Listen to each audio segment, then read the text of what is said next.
Aku tak langsung berteriak seperti yang ia mau, tapi meraih tangan Kak Malik saat ia berjalan menjauh. Menahannya lebih lama. Aku takut. Aku takkan bisa melihatnya lagi. Kak Malik menoleh dan sekali lagi mengangguk meyakinkan. Ia akan baik-baik saja.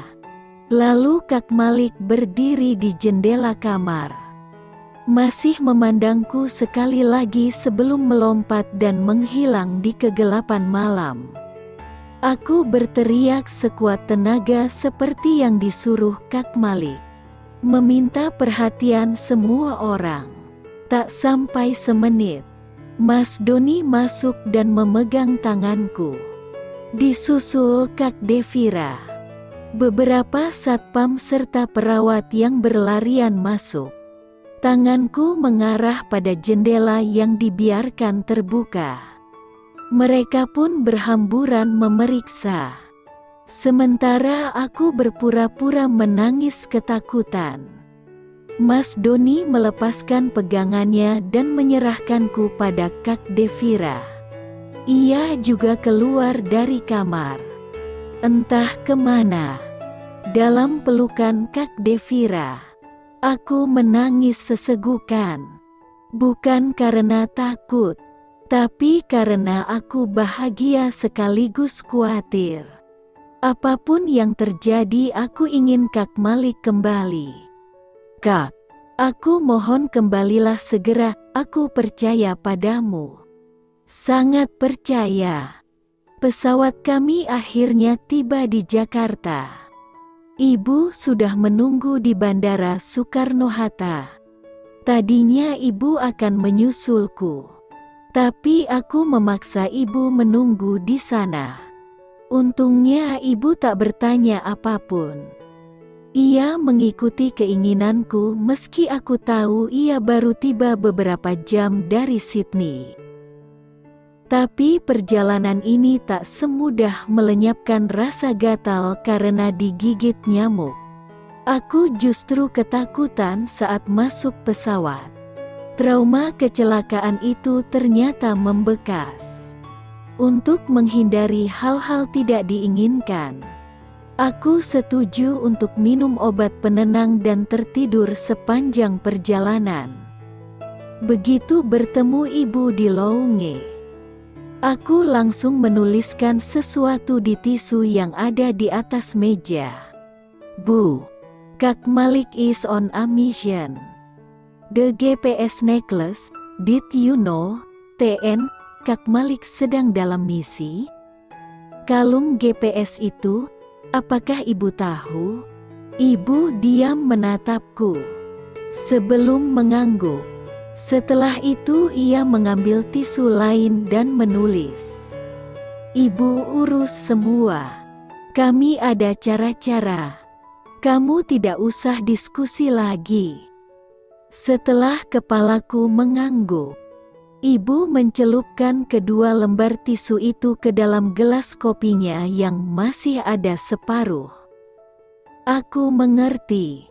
Inilah cara ibu dan Kak Malik bekerja. Penerbangan langsung ke Sydney sekitar 7 jam. Wajah ibu dan Kak Devira yang juga ikut tampak jauh berbeda setelah naik ke pesawat.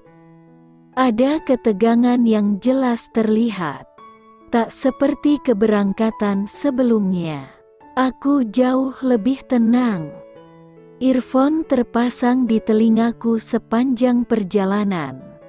Dan aku berkali-kali tertidur. Mungkin efek obat penenang masih ada ditambah kondisiku yang masih belum benar-benar fit. Kami tiba di Bandara Kingsford Smith menjelang malam. Begitu keluar, kami disambut 5 orang pria besar berjas hitam-hitam. Ibu tak pernah sedikit pun melepaskan tanganku yang digandengnya sejak turun pesawat. Sampai kami masuk ke dalam mobil besar yang juga berwarna hitam. Ibu duduk bersamaku di belakang.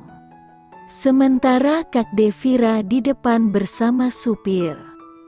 Satu mobil lain berada di depan mobil yang kami tumpangi. Dua lagi di belakang. Kecepatan mobil-mobil ini juga lumayan tinggi hingga aku berasumsi ibuku bukanlah orang biasa. Ibu tak pernah bercerita atau memberitahu soal pekerjaannya selain mengatakan kalau ia seorang peneliti. Aku juga tak pernah ingin tahu. Untukku, ibu yang suka memasak dan menghabiskan waktu di rumah adalah ibu yang ku kenal. Ibu sibuk menelepon selama mobil membawa kami. Satu telepon berakhir. Seseorang menelponnya. Lalu setelah selesai, ibu menelpon orang lain lagi. Bahasanya berganti-ganti dari bahasa Inggris ke bahasa Jerman lalu ke bahasa Inggris lagi. Daripada mengganggu ibu, aku menatap keluar jendela mobil. Memperhatikan keindahan kota Sydney di malam hari yang jelas sangat jauh berbeda dengan Jakarta. Cahaya lampu dari gedung-gedung bahkan jembatan menghasilkan pemandangan malam luar biasa bagai siang hari. Aku tak bisa menahan senyum saat akhirnya melihat gedung besar berbentuk keong itu.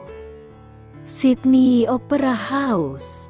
Tidak terlalu jelas memang, tapi lumayan menyadarkan kalau aku memang benar-benar sudah di Sydney. Mobil membawa kami ke sebuah komplek apartemen. Aku terbengong-bengong melihat luas apartemen yang kami datangi. Aku, Kak Devira dan ibu berjalan beriringan dikelilingi para pria berjas hitam itu. Ibu tampak tak peduli dengan tatapan orang-orang yang berpapasan dengan kami, karena matanya sibuk melihat ke layar ponsel. Sesekali ibu melirikku, memastikan aku masih berada di dekatnya. Kalau aku menjauh sedikit, ibu akan berhenti melangkah dan itu diikuti semua orang. Sampai di apartemen yang kami tuju, ibu menunjuk ke sebuah kamar. Sementara ia menghilang di kamar yang lain. Ini berbeda dengan apartemen kami di Indonesia. Biasanya aku dan ibu bertempat di kamar yang sama. Tapi kamarku nyaman sekali. Malah ada fotoku di dalamnya. Sangat besar. Rupanya ibu sudah menyiapkan segalanya. Pantas saja ibu selalu mendesakku untuk berlibur ke kota ini. Rupanya dia sudah menyiapkan segalanya untukku. Aku sedang bergelung di tempat tidur dan bersiap mengambil foto selfie untuk kupamerkan pada Mindy. Ketika tiba-tiba pintu terbuka, ibu berdiri dengan wajah serius. "Malik ada bilang apa saja sama kamu?" "Ya," tanyanya sambil masuk. Duduk di tepi tempat tidur.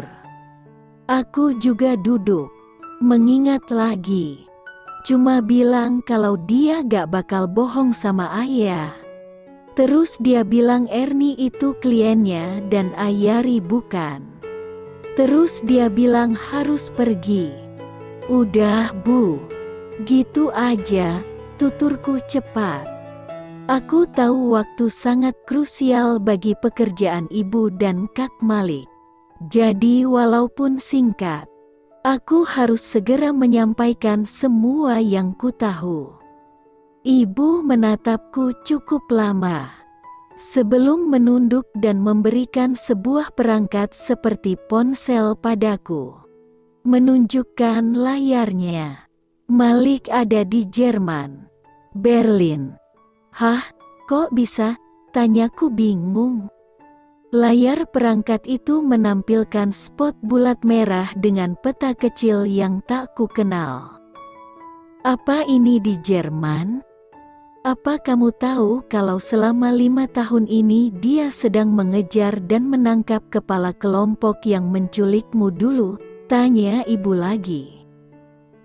Tanganku menjatuhkan alat pelacak ke atas tempat tidur. Menatap ibu tak percaya.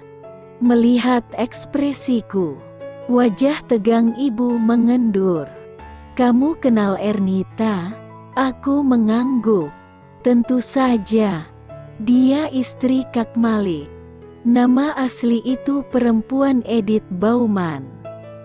Dia mantan istri dari kepala kelompok itu dan kekasihnya dibunuh mantan suaminya itu. Karena Edith sedang hamil. Malik menyembunyikannya sampai waktu persidangannya untuk bersaksi. Dia berhasil alihkan perhatian mata-mata dan Edith bisa kembali ke Jerman. Tapi, I don't know what exactly happened. Mereka serang rumah perlindungan Edith di Berlin semalam. Edith is fine now. But Malik has to go there and protect her again. TN, aku tak tahu apa tepatnya. Edith baik-baik saja sekarang. Tapi Malik harus berada di sana dan melindunginya lagi. Tapi Kak Malik baik-baik saja kan? Tanyaku khawatir. Ibu diam sejenak. Sejak tiba di Jerman tadi siang, Malik hanya jemput Edith dari rumah perlindungan polisi dan menghilang begitu saja. He shut the GPS tracker off and nobody knows where they are. What you see now is his last spot. At Edith's protection house. TN, dia mematikan jejak pelacak GPS dan tidak ada yang tahu mereka di mana. Yang kamu lihat sekarang adalah titik terakhirnya. Di rumah perlindungan Edith. Aku tak tahu harus berkata apa. Semua informasi ibu seperti sebuah plot dalam film aksi para mata-mata.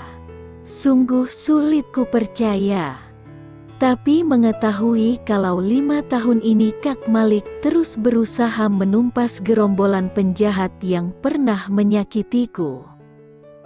Dan teman-temanku membuat dadaku berdebar keras.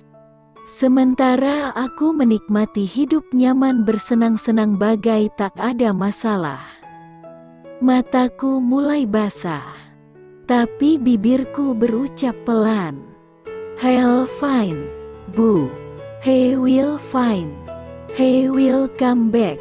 We will meet him after a week. TN, dia akan baik-baik saja. Bu, dia akan baik-baik saja. Dia akan kembali. Kita akan bertemu dengannya minggu depan. Ibu tak menjawab, hanya memelukku.